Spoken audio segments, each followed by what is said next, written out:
ఓం నమో వెంకటేశాయ. ఈ కలియుగంలో మానవులు చాలా కష్టపడతారని స్వామివారికి తెలుసు. కలి ప్రభావం మానవుల జీవనం మీద అంతగా పడుతుంది.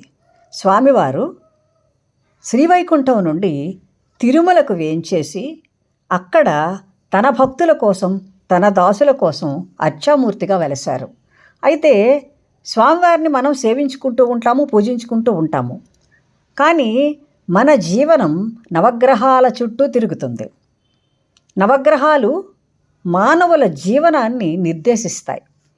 అది ఏ విధంగానంటే, మనం చేసుకున్న పూర్వజన్మ కర్మల వల్ల నవగ్రహాలు ఈ జన్మలలో మనం చేసుకున్న పాపాలకు తగినటువంటి కష్టాలను ఇస్తారు వాళ్ళు. అందువల్ల చూడండి, మనం నవగ్రహ శాంతి చేయించుకుంటూ ఉంటాం. ఒక్కొక్క సమయంలో మనకు ఒక్కొక్క నవగ్రహ బాధ ఉంటుంది. మంచి జరుగుతుంది, చెడు జరుగుతూ ఉంటుంది. వీటి నుండి తప్పించుకోవాలంటే ఏం చేయాలి? పరమాత్మను ఆశ్రయించాలి. అయితే నవగ్రహాలలో శని భగవానుడు మనకు మేలు చేసేవాడు, బాధించేవాడు కూడా. అటువంటి ఈ శని భగవానుడు దేవతలను కూడా పట్టి పీడిస్తూ ఉంటాడంట. ఆ క్రమంలో విరాట్ పురుషుడైన శ్రీ వెంకటేశ్వర స్వామి వారిని కూడా శని భగవానుడు పట్టుకోవడానికి ప్రయత్నిస్తే, స్వామికి ఇదొక లెక్క.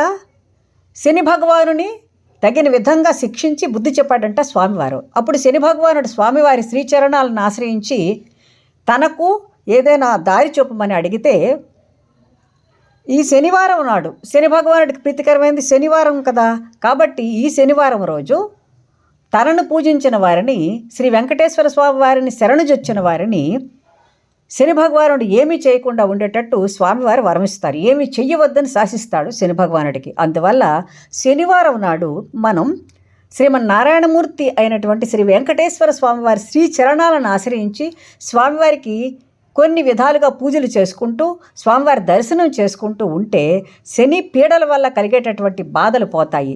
శనిగ్రహ దోష నివారణ ఖచ్చితంగా అవుతుంది. కాబట్టి ఆయన నామస్మరణ చేయడం, పూజలు చేసుకోవడం, ఆయన శ్రీచరణాలను ఆశ్రయించడం, ఇవన్నీ చేస్తే తప్పకుండా మనం ఈ బాధల నుండి, ఈ నవగ్రహ దోషాల నుండి మనం బయటపడతాము. ముఖ్యంగా శని భగవానుడు విధించే శిక్షల నుండి బయటపడతాము. శని భగవానుడి కృపకు, శ్రీ వెంకటేశ్వర స్వామి కృపకు కూడా పాత్రలు అవుతాం. కాబట్టి తప్పకుండా శ్రీ వెంకటేశ్వర స్వామి వారిని ప్రతిరోజు అర్చించాలి.